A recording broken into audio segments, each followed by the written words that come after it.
राहुल गांधींना कदाचित या गोष्टीची कल्पना नसेल की प्रोएक्टिव्हली सरकारने कारवाई करून पेपर फोडणाऱ्यांना पकडलं आणि म्हणून ती परीक्षा पुढे नेली. पेपर फुटल्यानंतर नाही, त्याच्या आधी ही कारवाई महाराष्ट्र सरकारने आमच्या पोलिसांनी केलेली आहे आणि निश्चितपणे पुढची परीक्षा योग्य पद्धतीने व्हावी याचं नियोजन चाललंय. त्याच्या तारखा देखील लवकरच आम्ही घोषित करणार आहोत. फक्त मला याची कल्पना नाही की राहुल गांधींनी हे ट्विट परदेशातनं केलंय की देशातनं केलंय, कारण ते बहुतांश वेळी परदेशात असतात, त्यामुळे त्यांना सगळी माहितीच असते असं नाहीये. तर त्यांनी 3 प्रश्न उपस्थित केले की एकतर या सगळ्या प्रकरणाचं उत्तरदायित्व तुम्ही स्वीकारावं, त्यासोबत मुख्यमंत्र्यांनी हे देखील जाहीर करावं की तुम्ही नवीन परीक्षा कधी घेताय, आणि शेवटचा प्रश्न ज्यांचं वर्ष वाया गेलंय त्यांना त्या वयाच्या अटीमधून सूट देण्यात यावी, असे 3 प्रश्न त्यांनी उपस्थित. मला असं वाटतं की या तिन्ही गोष्टींचं उत्तर यापूर्वीच दिलेलं आहे. आपण प्रोएक्टिव्हली कारवाई केली आहे.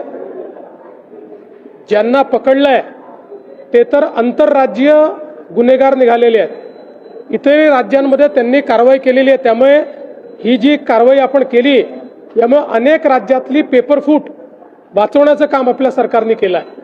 राहुल गांधींनी पहिल्यांदा स्वतःकडे, स्वतःच्या पक्षाकडे, स्वतःच्या सरकारकडे पाहावं आणि त्याच्यानंतर हे बोलावं. आजच्या कॅबिनेटमध्ये कर्जमाफीच्या संदर्भातले काही निकष आहेत ते बदलले गेले, त्याच्यामुळे लाभार्थी शेतकऱ्यांची संख्या वाढताना दिसून येते. मी विधानसभेत घोषणा केली होती, आजपर्यंत सगळ्या कर्जमाफी योजनांमध्ये लगतच्या कर्जमाफी योजनेतले जे पात्र उमेदवार असतात त्यांना अपात्र करण्यात आलं.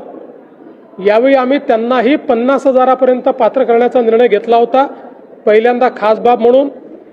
परंतु रणधीर सावरकर यांच्या नेतृत्वात सत्ता पक्षाचे आमदार मला भेटले आणि त्यांनी विनंती केली की त्यांनाही 2 लाखापर्यंत कर्जमाफी द्यावी. म्हणून पहिल्यांदा राज्याच्या इतिहासामध्ये कर्जमाफीमध्ये त्यांचाही समावेश करण्यात आलेला आहे. मुळामध्ये दुसरी जी अट होती की 26-27चेही पैसे भरले तर प्रोत्साहनपर पैसे मिळतील, ती 26-27ची अट जी आहे ती आपण काढून टाकलेली आहे. 25-26चे पैसे ज्यांनी भरले असतील त्यांना प्रोत्साहनपर अशा पद्धतीनं मदत मिळणार आहे. यामुळे काही शेतकरी जे अपात्र झाले असते ते सगळे पात्र झालेले आहेत. आणि मला असं वाटतं आता देशातली आणि राज्यातली सगळ्यात मोठी कर्जमाफी 56 लाख शेतकऱ्यांकरता ही कर्जमाफी आपण त्या ठिकाणी जाहीर केली. एसटी महामंडळाची आज माफी एक पीपी डेव्हलपमेंट करण्याचा निर्णय घेतलेला कॅबिनेटनी, तर त्याच्यावरून आता ज्या एसटी संघटना आहेत त्याच्या कामगारांच्या आणि बाकीचे विरोधकांचा असा दावा आहे की गव्हर्नमेंटच्या जागा लँड विकण्याचा हा प्रकार दाव आहे. पहिल्यांदा तर ज्या संघटनांनी सांगितलं त्या संघटनांना मला हे विचारायचं आहे की एसटी तोट्यात आहे, त्याच्याकरता तुम्ही काही करताय का? काही उपाययोजना केल्या आहेत का? केवळ प्रत्येक गोष्टीवर टीका करायची आणि एसटी मात्र तोट्यात ठेवायची, हे बंद केलं पाहिजे. एकही जागा विकली जाणार नाही. या ठिकाणी लॉंग टर्म डेव्हलपमेंटचा प्लॅन तयार करण्यात आलेला आहे आणि या जागांची लीज होणार आहे. जागांची मालकी ही सदैव एसटी महामंडळाचीच असणार आहे. त्यामुळे कुठलाही त्या ठिकाणी माहिती न घेता केवळ प्रत्येक गोष्टीला विरोध करायचा हे योग्य नाही आहे. पहिल्यांदा या सगळ्या संघटनांची जबाबदारी आहे की एसटीच्या सगळ्या घोटाळ्यांना बाजूला करून एसटी फायद्यात आणली पाहिजे. या दृष्टीनं मात्र कुठलंही काम करताना ते दिसत नाही. सचिव RVS मधी यांनी एक धक्कादायक खुलासा केलेला आहे. ते असं म्हणतात की हा सगळा जो प्रकार 2008 साली झालेला मुंबईतला दहशतवादी हल्ला होता हा ISI आणि काँग्रेसचा प्लॅन होता. श्री मणी यांनी जे दावे केलेले आहेत हे प्रचंड धक्कादायक आहे. एक प्रकारे माझ्यासहित सगळ्यांना यातनं केवळ धक्काच बसलेला नाही तर अनेक प्रश्न उपस्थित झाले आहेत.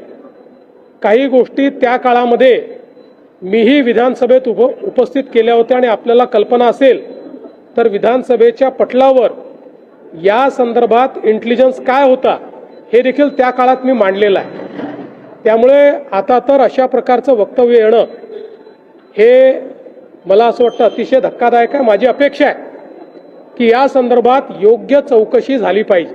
सर, नाशिकमध्ये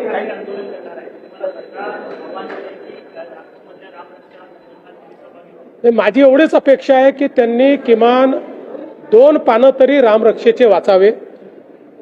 राजकीय आंदोलन रामाच्या नावाखाली करणं योग्य नाहीये.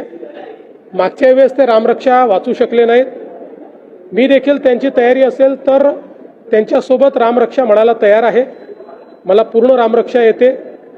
समजा नसती आली तरी किमान वाचता तर यायला पाहिजे. तुम्ही रामरक्षा आंदोलन करता आणि रामरक्षाच वाचता येत नाही, हे कुठलं आंदोलन आहे तुमचं? अपील कर रहे हैं, उनका कहना है कि सोनम वांगचुक जिस तरह से कुर्सी पर बैठे हैं, कहीं ना कहीं उनको समर्थन सबने देना चाहिए और सरकार बहुत संवेदनशील है ऐसा। देखिए, उद्धव ठाकरे जी एक हताश, निराश और फ्रस्ट्रेटेड व्यक्ति है. इनका राजनीति में कोई वजूद बचा नहीं है. ये जो सारी चीजें वो बोलते हैं फ्रस्ट्रेशन से बोलते हैं. नाशिक